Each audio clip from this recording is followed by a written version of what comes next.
What if you ran your business the way a pro golfer runs tournament week? We're talking systems, reps, the preparation that lead to nerves of steel when it comes to game day. Welcome back to Do Business, Do Life. I'm Brad Johnson, and today I'm joined by Marisa Messana. She's a former Clemson standout who led her team to the pursuit of a national championship and went on to compete as a pro golfer, and she now coaches executives at companies like Cisco, Procter & Gamble, and JP Morgan. And one of the biggest insights in this conversation was how the same fundamentals that went on the course, we're talking alignment, consistency, managing pressure, they're the exact same fundamentals that help advisors scale their business without burning out. Think of it like lining up your shot. If your foundation's off, it doesn't matter how hard you swing, how straight you hit it, you're not gonna hit where you wanna go. The same applies to your firm. Okay, let's dive in. I have Marisa Messana here with us today. Welcome to the show, Marisa. Thank you, Brad. I'm excited to dive in. Me too. This is a professional golfer on the podcast. So there's a lot I can learn because my golf game is absolutely horrible. I'm sure you probably hear that a lot in business. Nobody's golf game's ever where they want it to be, but excited to dive into a lot of the mindset behind golf and how that applies to business today and hear some of your stories. So as we kick this off, you've done work with Cisco, their C-suite. You've done work with Procter & Gamble, their global sales team. You've done work in finance with JP Morgan, that kind of taken some of the professional athlete mindset and applying it to business. If there's one thing just to drop right out of the gates, what's the synergy that worked in golf with mindset that translates to business? Yeah, I mean, I think the one takeaway that I always share with my clients is to perceive yourself as a corporate athlete, right? Like you have the same stressors physiologically that are holding you back, whether it's waking up to get your kids ready and go to school before you go to work, and then you have your entire stacked schedule throughout the day. You are feeling these physiological stressors physically, mentally, emotionally. So again, you have to have these systems and processes in place in order to show up and be strong day in and day out, regardless of all the responsibilities that you have in your life, personally and professionally. Imagine yourself as a corporate athlete. I kind of like that. I was a college athlete, so it's like now just applying it to business. Exactly. So on that front, you had great success when you were at Clemson, helped lead that golf team to a run at the national championship, and obviously spent some time in pro golf. Give me like a story. Hey, here was where I kind of got in my head in golf and how I worked through that from kind of coaching your own mindset or maybe getting outside coaching to help you with your mindset, and then how that same concept might apply to business. Yeah, totally. So, I mean, when you talk about the national championship specifically, it's funny because that was definitely a pivotal moment of my career, where, as you mentioned, I led the team to the national championship for the first time in the history of the women's golf program. So we were all stoked to be there. I'm eating breakfast, chatting with my teammates. And all of a sudden I hear my name is announced as the award recipient for the Elite 90 award. And this award was given to the student athlete at the national championship that also had the highest GPA. So I'm, at the pinnacle of success, athletically and academically. And I am walking to the podium to receive this prestigious award, but I'm holding back tears. And they weren't tears of pride and joy. They were tears of fear. And it was because although I was the most decorated student athlete at Clemson internally, I was falling apart. And I didn't feel like I had those systems and processes in place in order to maintain that level of high performance. And I think we've talked about this in the past, right? That I knew ultimately my end goal was to play professionally. And I knew new levels brings new devils, and it was going to only become more challenging the higher that I worked up the totem pole. At Clemson, I had all of my coaches, my trainers, everybody supporting me to where really I just had to show up on game day and compete. But once you turn pro, it's a one-woman show. So No doubt. Not only do I have to compete in order to earn status and continue to advance on tour, but I also had to raise capital to fund my career in the beginning stages. I'm negotiating my own sponsorship contracts. I'm booking my travel. And then, of course, once you get there, you have to show up on game day and bring your best competition.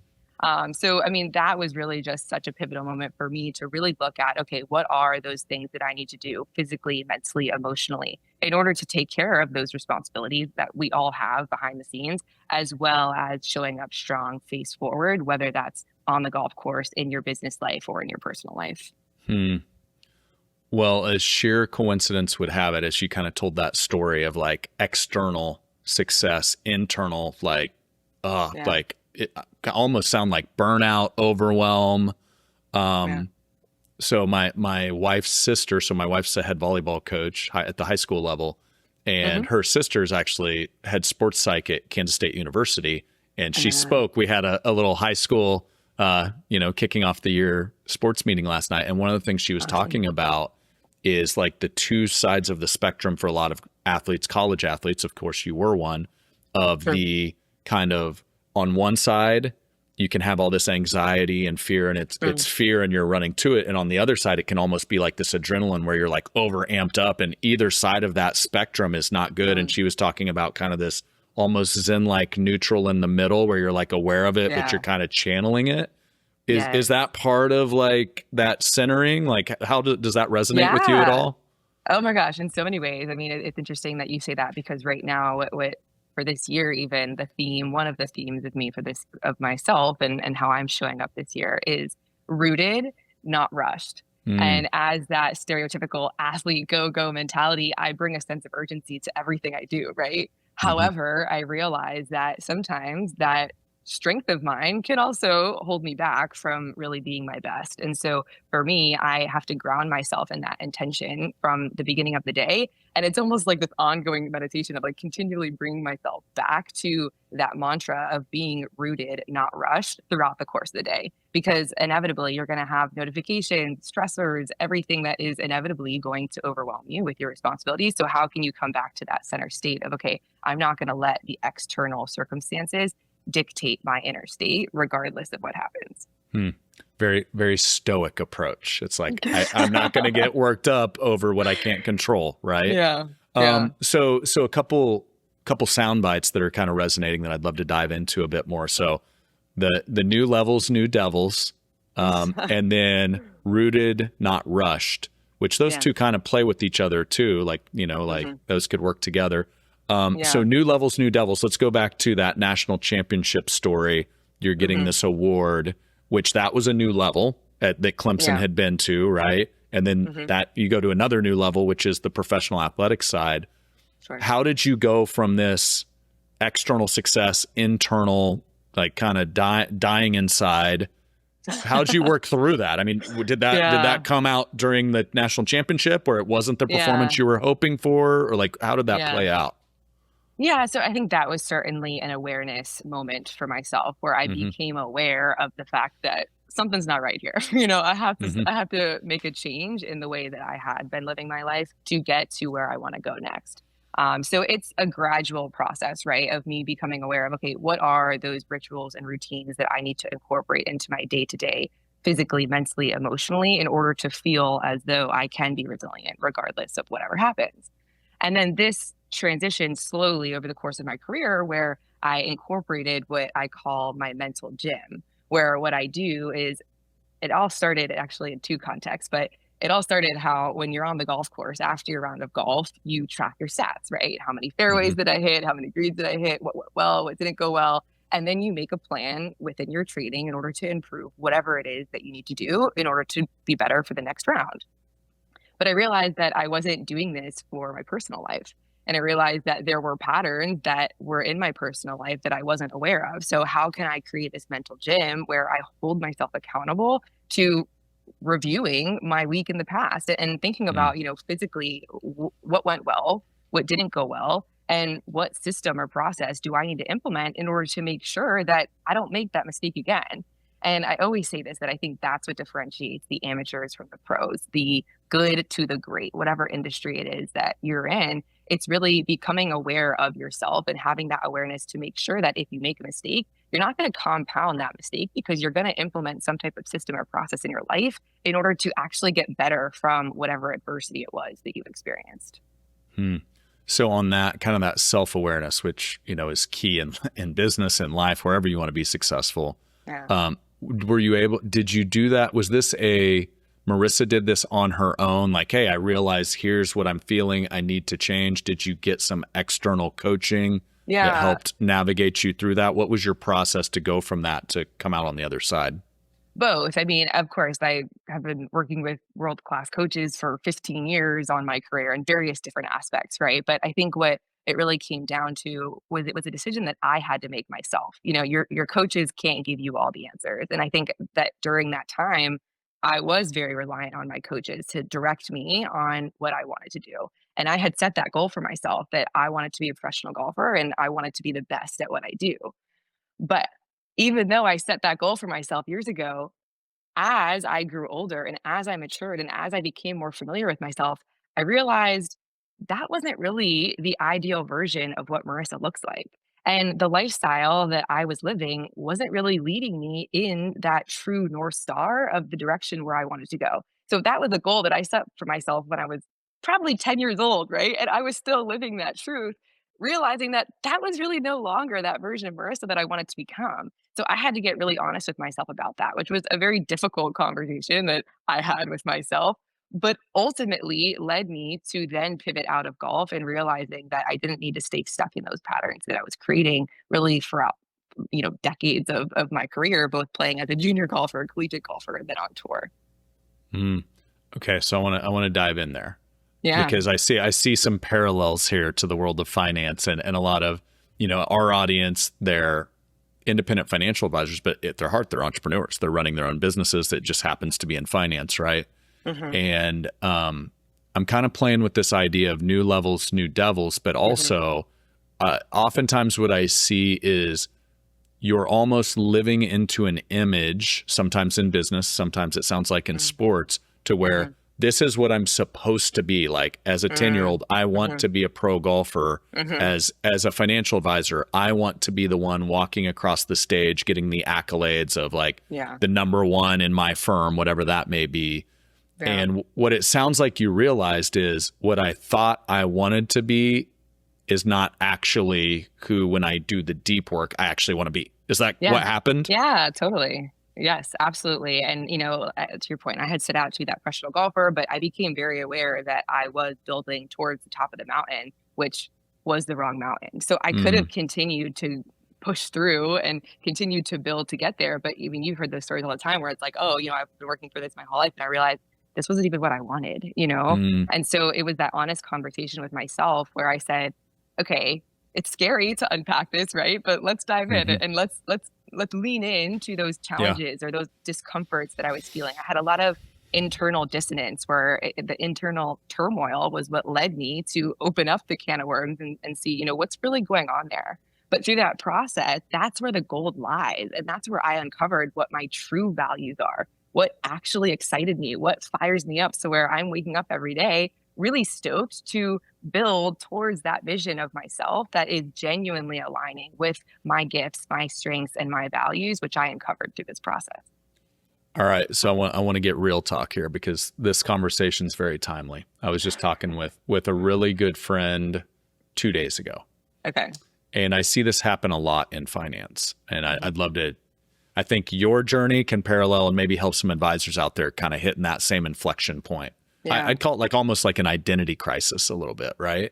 And so in our space, small business owners, oftentimes what happens, the world of financial advising, a lot of people accidentally become financial advisors. I get along with people, I'm good with relationships, and somebody told me I should, so I signed up for this class. I was one of 50, rookies in the room, and then they look up 2, 3, 4 years later, and there's 3 left.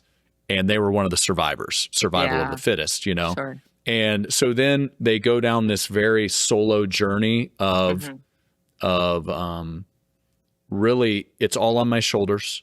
Kind of like you when you went pro, you're like, I got to raise my own money. I've got to go to practice. I've got to show up and compete. And it's like you're getting pulled 500 different directions. And that's very much the journey of a financial advisor.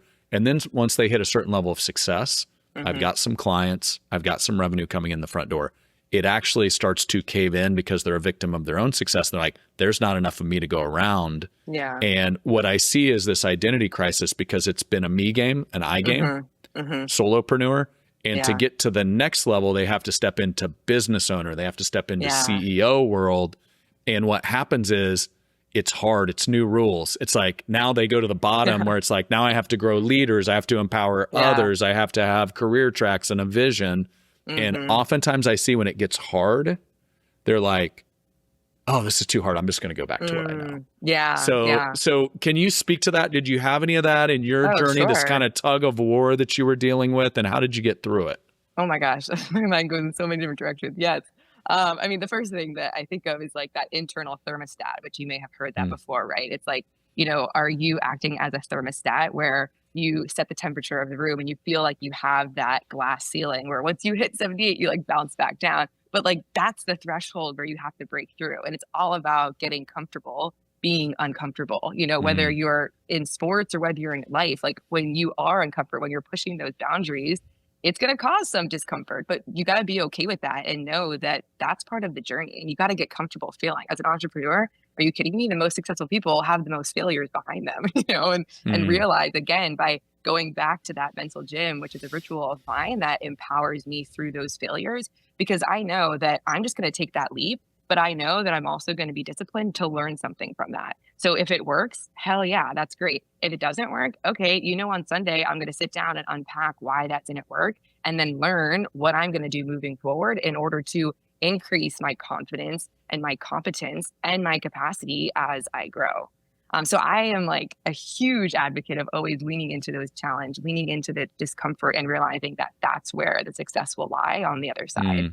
I mean, the mantra of my life is truly turning challenges into triumphs. And if you can embody that, I think that's all you need to have a golden life. Well, I love that. And so I'm going back to this conversation. One of the phrases that was used, and I'd love to get your take on it. And maybe you experienced this. Yeah. The exact phrase was, and this is me as an outsider, like I'm not in that office, but what I see is really successful and kind of done it a certain way, and now stepping into a new game where it's building and growing the team and really scaling this and creating a multiple advisor firm, true operations, somebody like running a business, marketing, sales, operations. And the phrase that was shared with me is, I feel like the last 5 or 6 months, I've just lost my excitement for the business. And what I see outside is because you're hitting these challenges and they suck. Let's just be honest. As an entrepreneur, it's not fun, to like have personnel issues you haven't dealt with before and all of the other things. So how would you coach somebody through something like that?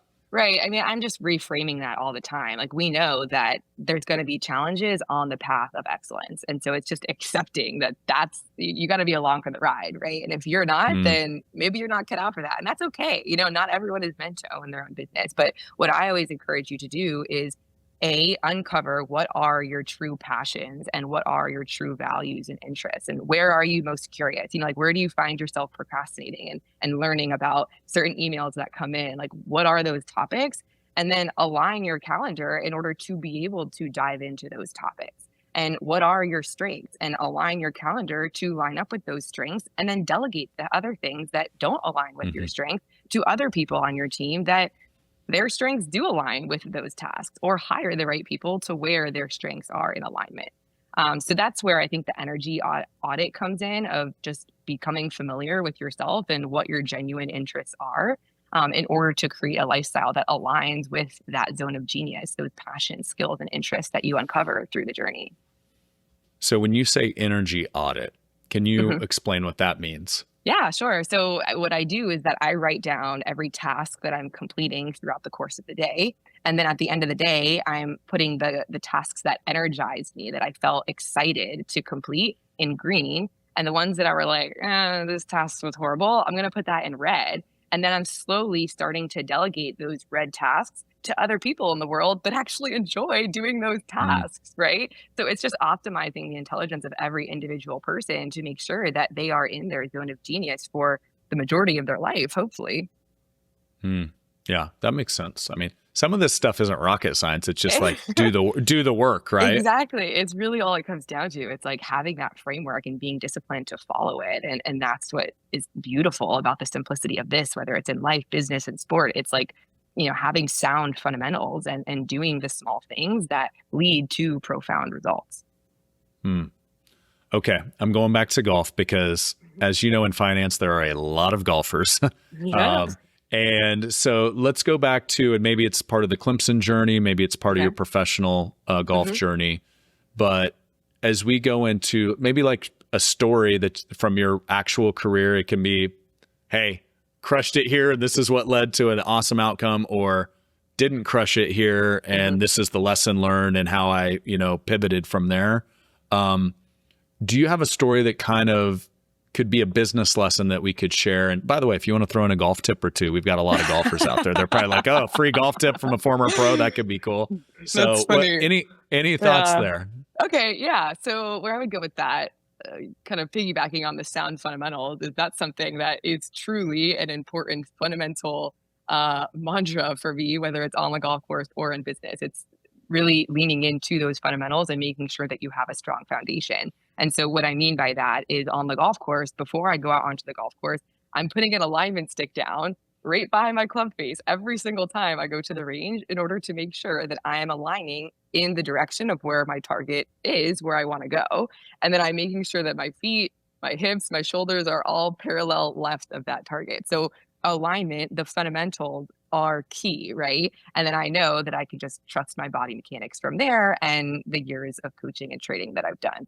And how that translates to business and life is just being aware of what is that strong foundation that you need to set for yourself physically, mentally, and emotionally, and regularly checking in on that weekly in order to make sure that you are aligned in the direction where you want to go. So I think that really does correlate with the mental gym that I'm always referring to, of having that time every Sunday, Saturday. I recommend doing it on the weekend, where you can do that weekly audit of, okay, what were those goals and what were those intentions that I set out for myself this week?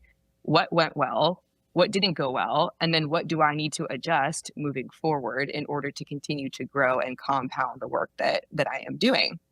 So I think that that's really important on a weekly basis. And then every day, I'm also encouraging all of my clients to check into that mental gym to, again, be clear on what are those needle moving tasks that I would consider to be non-negotiables that we need to complete by the end of the day. And how are we stacking our schedule in order to optimize our energy levels to really move the needle on those larger tasks that will build in the direction where we want to go, while also not dropping the ball with all the other things that we need to do mentally, emotionally, and with our family lives behind the scenes.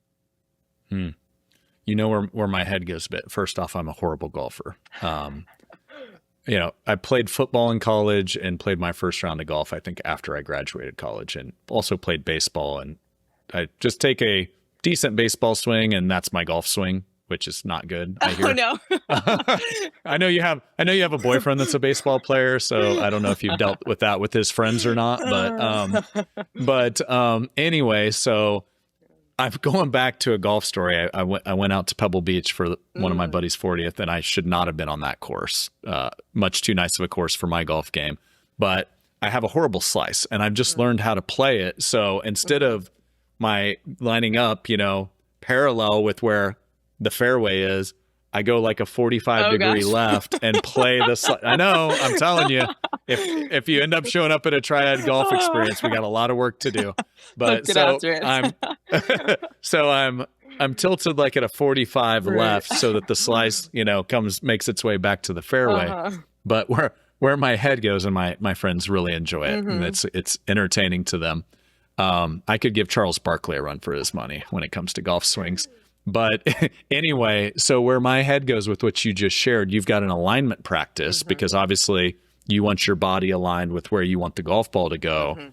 And to me, that translates a lot to vision in business. The analogy I would make is like, if your vision, number one, a lot of financial advisors don't have a vision. So that's maybe and that's a lot of the work that Triad does, is taking the vision out of the founder's head, getting it on a piece of paper so we can now instill that in the team, get the culture right, attract the right culture that fits that vision, all be rowing in the same direction. But 100%. Back to golf, I'm at a 45 and my golf swing screwed up. But if you don't have a vision, or the vision is pointed the wrong direction, you're already like, how are you going to have any success? Yeah. So when it comes to that alignment and making sure you're practicing alignment in your golf game, it translates to the golf game. It works in business too. Yeah. You've worked with Cisco, you've worked with some very large organizations, JP Morgan. Yeah. How much of that just translates straight back to vision before you even get in the trenches and start doing the work? Yeah, totally. And that's where I always encourage everybody to have their personal vision. And that's where I'm working most often, is what is that personal vision, that personal version that is the best version of this individual? And then how can we create our structure and our schedule to align with your ideal vision, which ultimately then translates to the vision of the company and maybe even surpasses that one day, right? Depending on the culture of the business that you're contributing to. So yes, I mean, I think that that's huge. And I would always empower the leadership team to understand the importance and the genius that lies within each individual person, if you allow them to uncover whatever it is that those gifts are that they have and those interests and passions. And that's going to quantum leap any productivity tools that you're trying to use to cover up whatever they are not uncovering by not doing this work. So what I'm taking from that is, and going back to the teams you've worked with, most of your work is working on the individual personal vision, which obviously you've got executive teams, so you've got the individuals, and then they have to work together as a team. Yeah. So you're almost starting with put your own oxygen mask on first before you worry about somebody else. Yeah. So typically, how is that translated? Yeah, exactly. So let me kind of rewind and explain. So what happens is there's two verticals, right? And so if I'm coming in the context of internal leadership development, we'll have our first day, which is that leadership team offsite, where I'm sharing all of the overarching strategies of physically, mentally, emotionally, what you need to do in order to create that best version of yourself. So we're getting everybody familiar with those concepts. And then after that kickoff event, then we're transitioning into that one-on-one coaching, where then I'm coming in and unpacking individually what it is exactly that they're building towards and how we can optimize for that individual in order for them to better contribute to that collective vision. And we're doing that over the course of 6 weeks, 6 months, whatever that is, just to provide that support and accountability that they need to integrate those systems that we're sharing on that first day. Because, I mean, you know how it is, right? A speaker comes in, everyone's all fired up, and then they forget it the next day. Okay, but that's not what we're here for. We're here for true transformation and results. So that's where I can come in and sharing these overarching strategies. So we're all committed to that true north and holding each other accountable, and we're aware of what we're building towards. But then individually, we're really integrating that. And then building collectively from there. What are the most common, obviously don't share any names here, but like as you look at all of the high-level executives at, Fortune 500 type of companies, when you're doing that one-on-one individual work, what are the most common things you see getting in the way of their best self, or the mental blocks that you see come up most frequently? Yeah, totally. It's the subconscious patterns of their past that are holding them back from being that version of themselves that they want to become. And they're not really aware of that your subconscious actually leads to, it's driving 90% of the decisions that you're making. So until you're aware of why you're making those decisions in that way, you can't unleash that next version of yourself, which is limitless and can produce beyond what you can imagine based off of the patterns of your past. So I think creating that vision, and again, getting comfortable, uncomfortable of accepting that, owning that, trusting yourself, those are things that are difficult for people because we're conditioned from our past, but we need to realize that in order to get different results, we may need to do something that we've never done. And just accepting that, becoming comfortable by doing that. And that's where it's awesome to see other people that have done that can lead by example within the leadership team. So where then even the team can work from the backwards up in also empowering them to live that type of life as well. Marisa, obviously when it comes to being a pro at anything, there's a book by Carol Dweck called Mindset that talks about growth mindset versus fixed mindset. And I know preference, especially as a coach, you want to work with growth mindset people. Yeah. I also know you have a program that makes it really fun where you incorporate golf, have some fun as a team, and then how that translates into business. Yeah. So would you be cool with sharing kind of how that lays out as you dive into it? Yes, totally. So this is one of my favorite programs, and this is in the other vertical, which is more so when I'm using this program as a tool for business development with my clients. And so they're engaging their top partners, prospects, partners, whoever it is that they need to create more meaningful and memorable relationships. So what we're doing is that we're kicking off with some type of golf component, but then we also have the growth component. So the golf component is going out onto the golf course. It could even just be an hour on the range if we've never played golf before.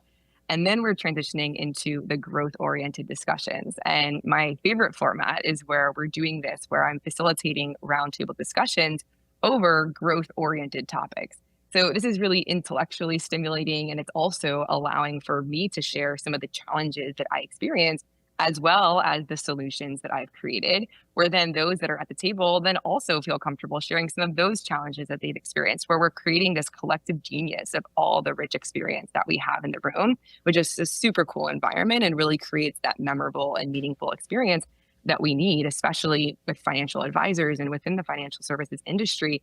You're not just going to sell people on a sale from having a Zoom conversation, right? So this is a way that we're actually building true relationships and really getting to peel the onion back and understanding who are our clients and who is our leadership team, and do we genuinely align to work together in order to get better together, which ultimately is the name of the game, right?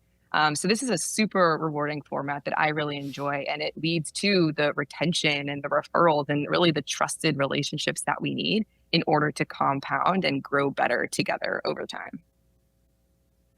So, and I just want to make sure, because we're covering a lot of ground on one conversation here. So you've got one side of your business that is, you know, kind of corporate executive coaching, a lot of the mindset stuff from golf that you learned, applying it to business. We're really talking about another side of the business where you'll go out and obviously use your golf expertise to kind of apply it to business building, to where kind of more client style events. So if I'm a financial advisor, just to be clear, and I'm like, hey, I need some golf help. Obviously, we've already covered that one. And number two, hey, I've got a lot of my clients that really enjoy golf and want to level up. You're kind of creating a really cool experience where they can both be educated, learn, have fun, but also it can be kind of that business building, relationship building that a lot of financial advisors are trying to do, and obviously generate, hey, I'd love to double my clients that love golf that are into stuff that I enjoy as well. And that's an avenue where you've seen that work really well. Yeah, totally. I mean, that's exactly what it is that we're doing. And I'm always just getting very clear with my clients on what are those ideal objectives and outcomes that we need, and what's the type of ambiance that we want to create. And then we're going to curate an itinerary that directly nails those goals. So, you know, sometimes it is more fun, recreational entertainment. We're telling stories, we're giving golf tips. But sometimes if it is a room of people that really do crave that growth-oriented discussion, okay, then we're going to facilitate more of those meaningful conversations where we are unpacking some of those challenges in order to turn those into triumphs. So it's really just creating this premium experience where we're providing that wow factor to their clients and also differentiating themselves. Because, yeah, you know, we go to these financial services conferences and there's a lot of tactical things that we're learning, but we never really have more of the growth-oriented discussion. So it really acts as a pattern interrupt to, you know, stand out and differentiate yourselves that we're not just business, we're also life. And that's really important, as I know for you as well. So it's just a way of differentiating yourselves, really building those trusted relationships, and also creating a community of growth-oriented individuals. This is huge, right? Especially with AI. I mean, everything is becoming automated, but what is the one thing that we can't replace? It's human connection. So how can we lean into that and provide opportunities for our clients to connect not only with the client and the leader on their team, but also the clients collectively, right? Like you're compounding your own relationships by introducing them to your book of clients. And then that network just continues to compound and grow with others that have this standard of excellence and that are growth oriented. So it's just this flywheel of impact that we're creating that really just starts with some, you know, simple experience that we are sharing together. Well, first off, being in finance 20-ish years now, seen a lot of golf events, always well attended. And the cool thing about a golf event, it's almost built for referrals because you can fill a foursome. So I've got two, maybe it's a husband, wife that love to golf, or maybe it's two clients that are golf buddies. And you can say, hey, fill the foursome, invite a couple more that aren't currently working with the firm.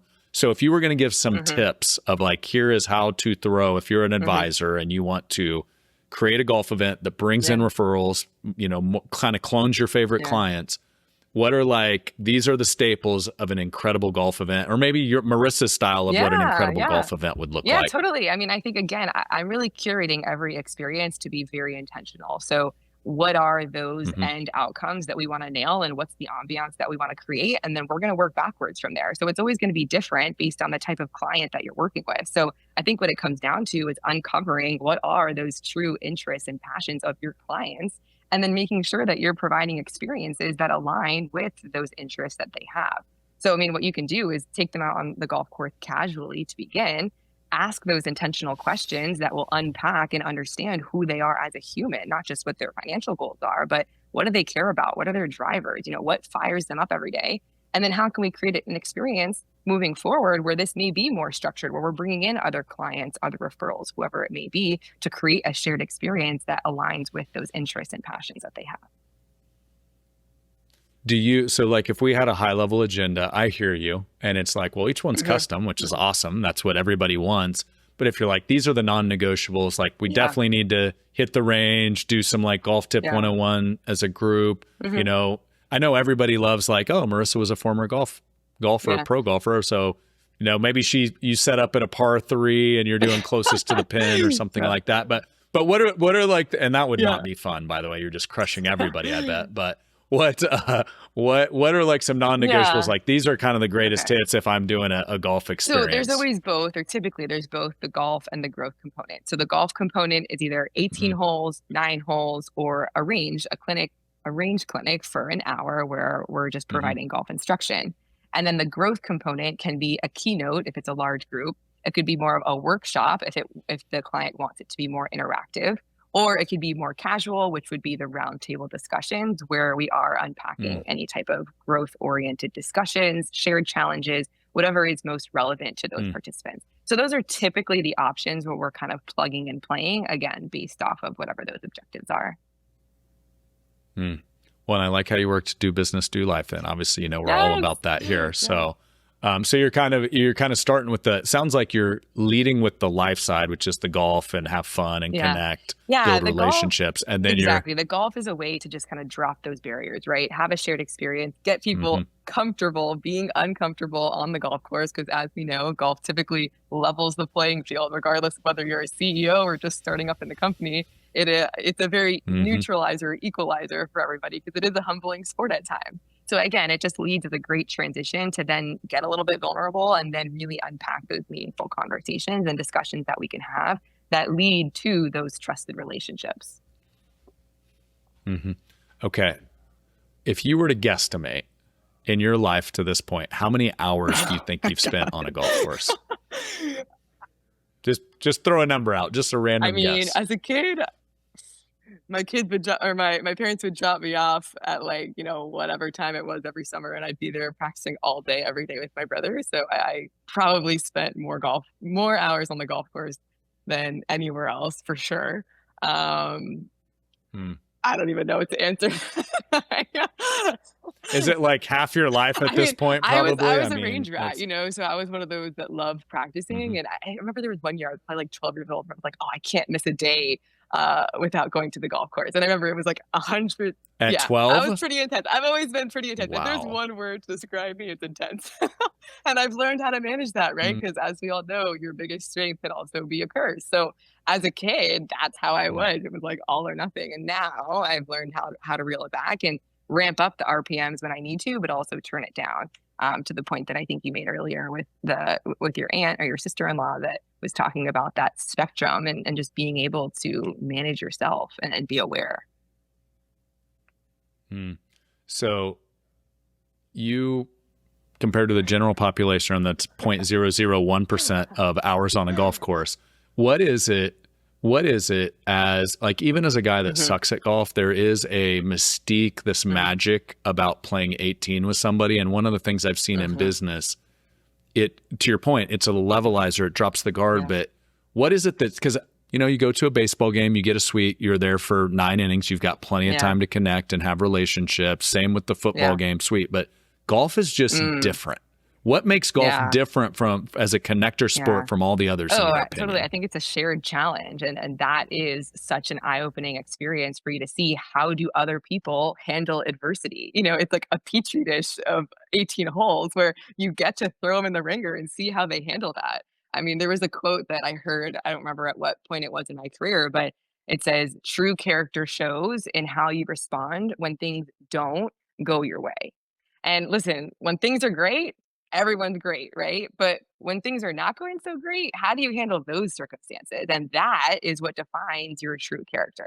And that is what uncovered even within myself, where I was honest with myself and saying, I don't handle adversity that well. I think that's an area where I need to lean into that. And so that literally led to the work that I'm doing today, where now, you know, I'm not afraid of challenge because I've shifted that identity, where now when I see a challenge coming my way, I'm like, oh, watch how I handle this, right? Because I know that I'm going to become better from any adversity that comes my way.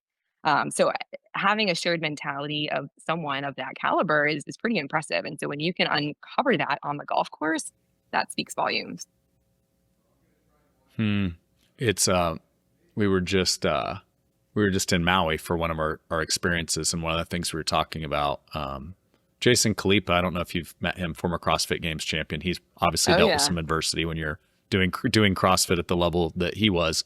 But he said one of the things he's seen brings people together is shared suffering, right? And so that like that form of that on the golf course, you're seeing how people respond in, oh, hit a great shot. That's easy. Oh, I'm in the bunker, 3 holes in a row. Okay, let's see how adversity, how they show up. And it's interesting because one of the things we say here a lot at Triad is leaders are calm and confident. So good. And that's in all conditions, right? And so what you're saying is you automatically see that play out on the golf course no matter what. And you're here's what people are made of in ups and downs. And it's kind of this connecting tissue that's created. So what, have you ever been on, like, playing around and you're like, this round just kind of, I'm not hanging out with this person anymore just because of how that stuff's showing up? Or on the flip side, wow, they're so calm, they're so positive, even when things are going so bad. Have you seen that play out in your life? I've seen both sides of the spectrum. And listen, we're humans, right? Like, we're not robots. So of course we're going to get upset if something goes south, but how quickly do you bounce back from that adversity? And how do you respond 3 holes later? Are you still carrying the past into your future? And listen, there are accomplished people that can still throw a fit on the golf course. So I'm not saying that it's like a black or white, but it is a great petri dish to just have data points, right? And understand those patterns and how important pattern recognition is. Because I do believe that true character does show over time, right? So are you going into business with this person, and is this the type of person that you would like to do business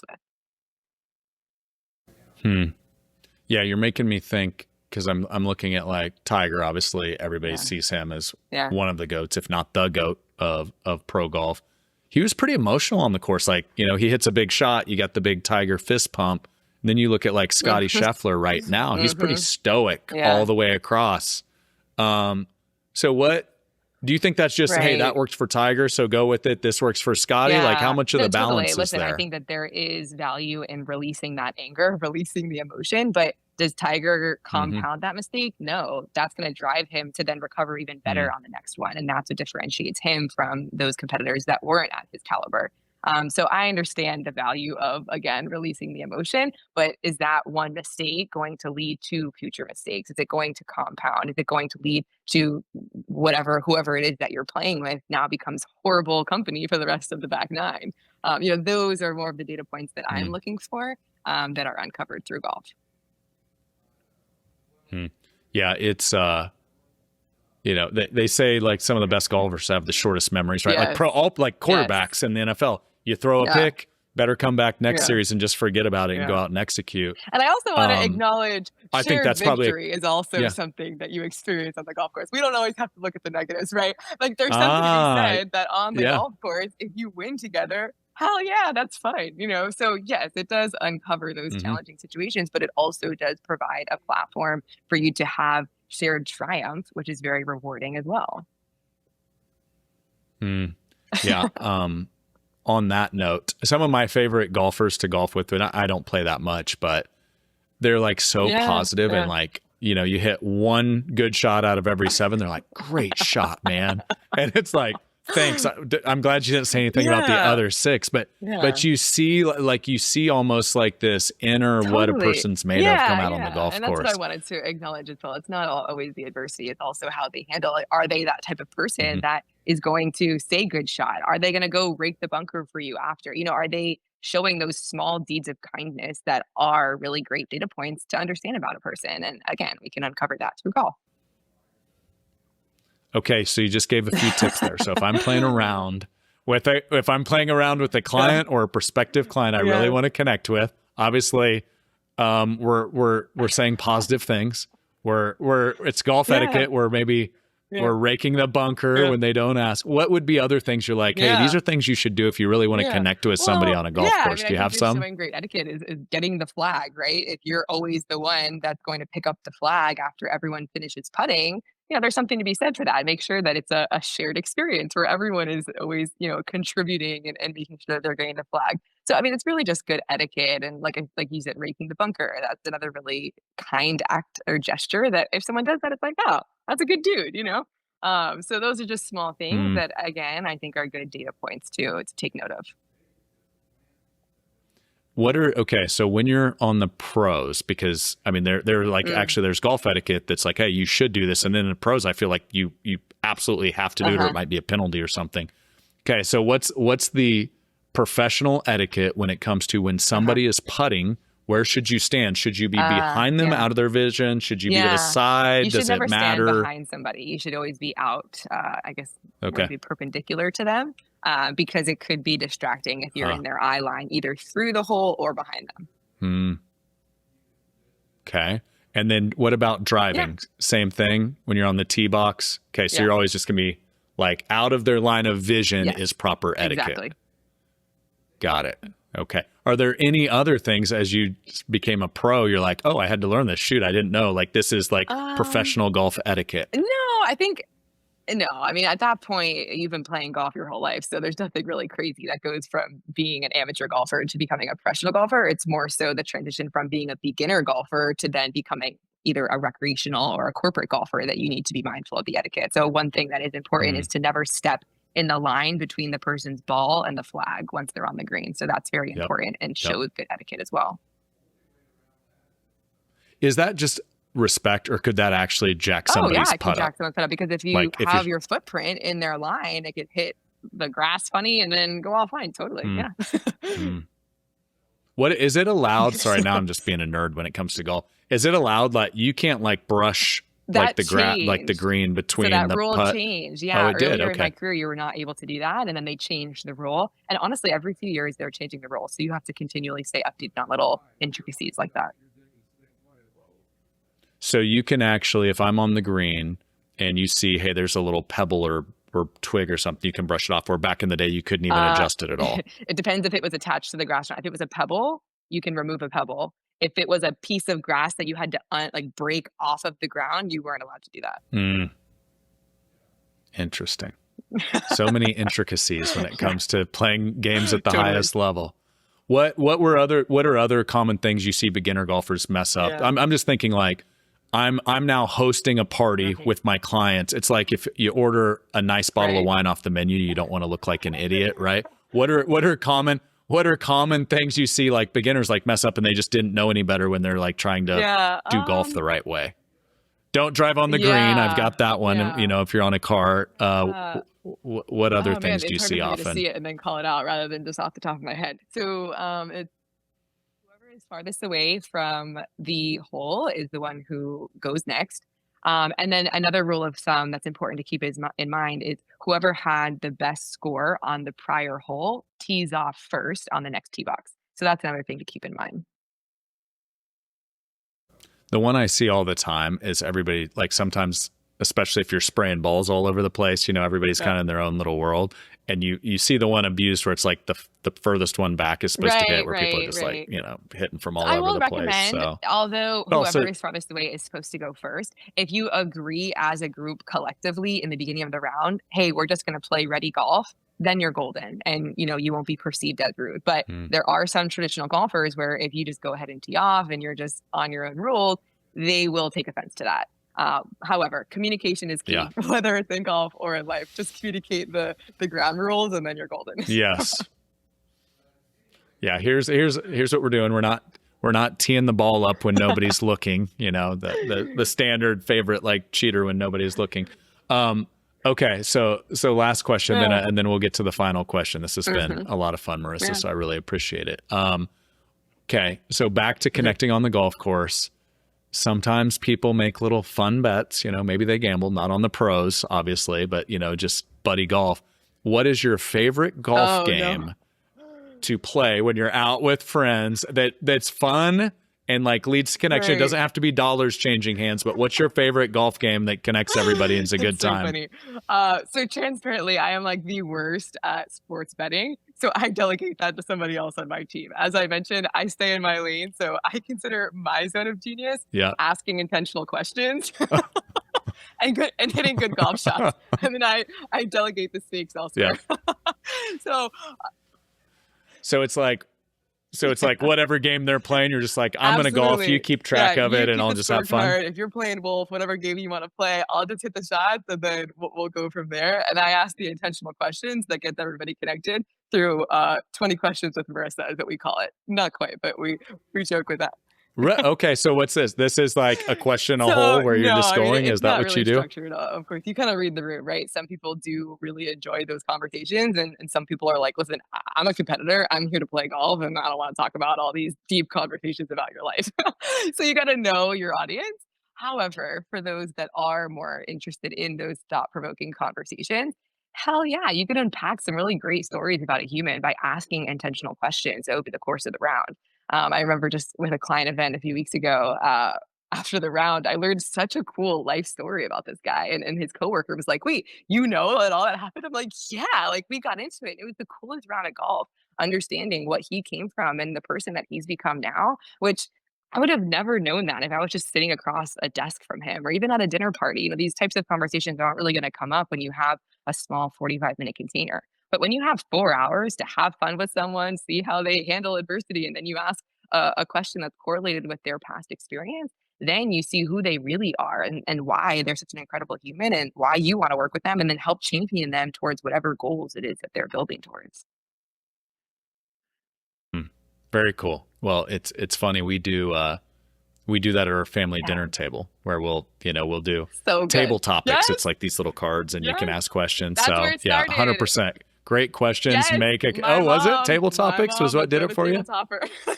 There we go. That's awesome. The Messana family dinner table, you were just ripping into the table topics. Well, the Johnsons have that in common with you. Well, cool. Well, that's a great transition to my final question here. You've brought it up a handful of times. Basically, this show is about the integration of both doing business, doing life, not sacrificing one for the other. And that's what Triad's all about, both for our members, for our internal team. You've talked a lot about that with your own journey. I'm just curious. I'd love to hear Marisa's definition of what does do business, do life mean to you. It resonates with me so deeply, again, because on the golf course, I played with tons of executives throughout the course of my career that I really admired from professionally what they've been able to accomplish. But when I heard about their personal lives and what was happening behind the scenes, there was a lot of stories of dysfunction. And so I was adamant that I wanted to be as proud of myself internally as I looked externally, which ultimately led me to create this business and all the systems that I have now implemented in my life today. And my mission ultimately is creating and building more top performers of top character. So it's not mutually exclusive. You don't have to compromise your life and yourself personally in order to have that business success. So I really appreciate that you are leading that mantra as well, as I think that it's a really important mission that I'm all on board to continue to drive together. Well, thank you so much for the time, Marisa. It was great. We got some fun golf stories. We got some great business lessons, got some good laughs. So great to connect virtually. Look forward to hopefully in the future doing it personally. So who knows? Maybe you're the one that can fix my golf swing someday. So thank you so much, Brad. This has been a lot of fun. Okay, we'll talk soon. Yeah, thank you. Bye. Bye.